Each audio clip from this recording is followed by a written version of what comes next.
Excellence, Monsieur le Président de la République, qu'il me soit permis de relayer à l'attention de votre autorité les grandes préoccupations des fils et des filles de Banté. En effet, il s'est enraciné une conception bien erronée de la couleur politique des citoyens de la commune de Banté. Il n'est pas rare d'entendre Banté est la zone rouge, Banté est hostile au régime de la rupture, etc. Qui est-ce qui peut choisir délibérément de ramer à compte courant de l'histoire face à votre engagement farouche de booster le développement de notre pays, le Bénin? À mon sens, personne.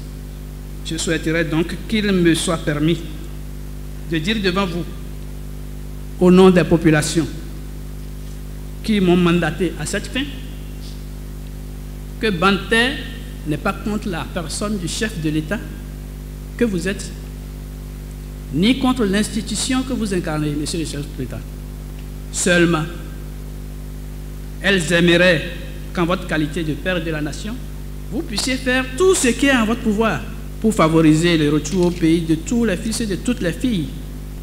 J'adhère personnellement à cette doléance, monsieur le chef de l'État, qui à coup sûr contribuera à améliorer de façon substantielle le climat de paix dans notre pays.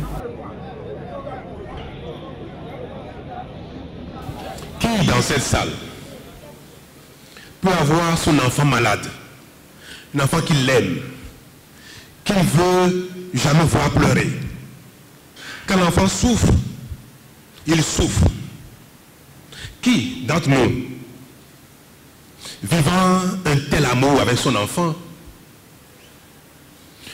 le laisserait mourir parce que l'enfant a peur des piqûres et refuse sur le pic? Parce que le soin qu'on veut lui donner est un soin qui fait un peu mal. Celui qui fait ça parce qu'il aime son enfant, parce qu'il ne veut pas le voir souffrir davantage, il n'est pas un bon père. Parce que un bon père, c'est celui qui a le courage de soigner, même dans la douleur, son enfant qui est malade. Mais chers amis, depuis 5 ans, on n'a pas remplacé les Béninois par des Français, des Chinois, des Américains ou des Ivoiriens. Pourtant, ça change. C'est bien parce que la réforme qu'on a mise en place est adoptée déjà par le grand nombre. Parce que nous avons montré depuis que celui qui fait quelque chose, il va répondre devant la justice. Et le Bénin a commencé par punir sévèrement.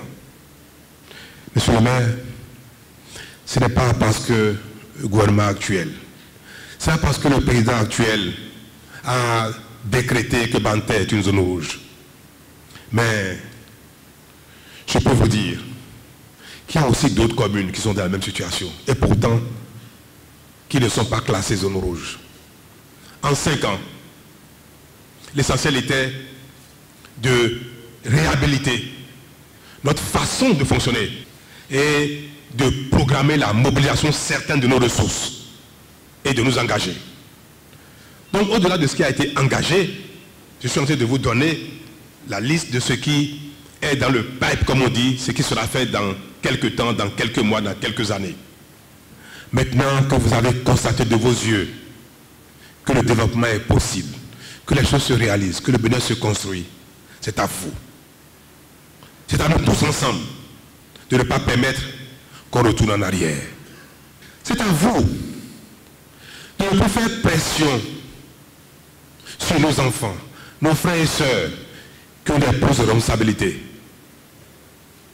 pour que ceux-ci retombent dans le péché, pour recommencer encore à prélever au-delà de leur salaire ce qui ne leur est pas dû. C'est à vous, c'est à nous tous de ne plus mettre la couronne de prince, de chef, d'enfants prodigues à ceux qui ne donnent pas le bon exemple, pour que le Bénin aille de l'avant. Pour que Banté aille de l'avant. Pour que nous puissions commencer par satisfaire une à une les attentes qui sont là depuis des décennies et que nous réclamons chaque année pour que nous commencions par les satisfaire une à une. Il faut que notre argent soit utilisé convenablement. Mais si nous ne changeons pas notre façon de gérer ce qui appartient à tout le Bénin, nous n'allons jamais nous développer. Nous ne parviendrons jamais à donner de l'eau, l'électricité, l'école de qualité, la santé de qualité à tout le monde.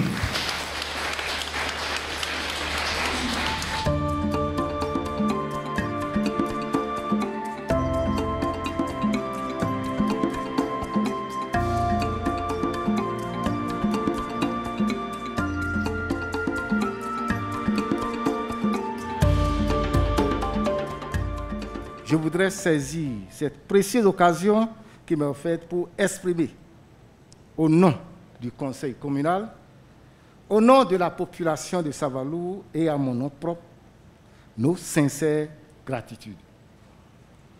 Certes, au regard des nombreux besoins des populations de Savalou, ces réalisations sont jusqu'à présent loin de satisfaire entièrement nos attentes, car Savalou attend beaucoup du chef de l'État, son fils bien-aimé.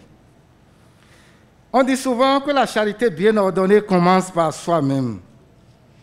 Ici, la charité bien ordonnée a commencé depuis 2016 par les voisins.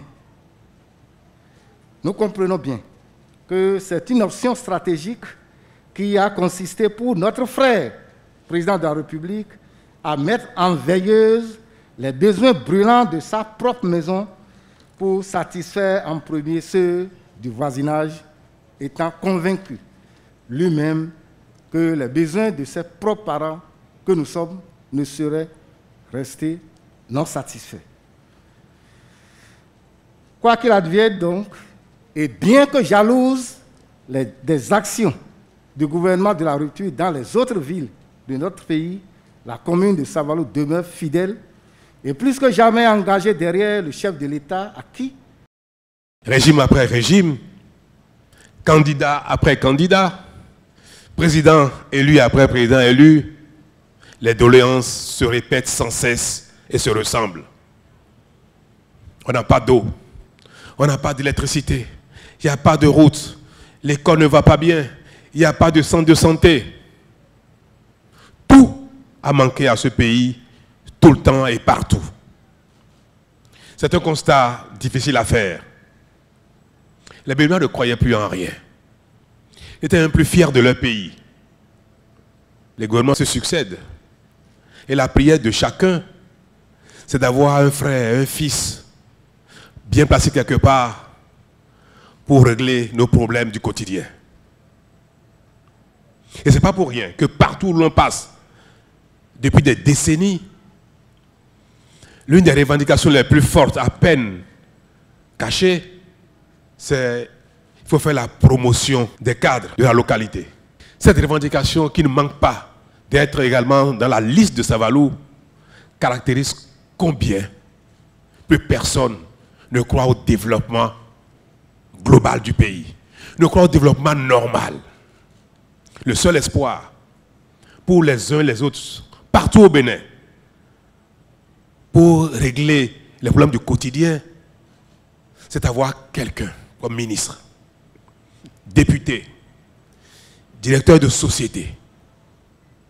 C'est un drame.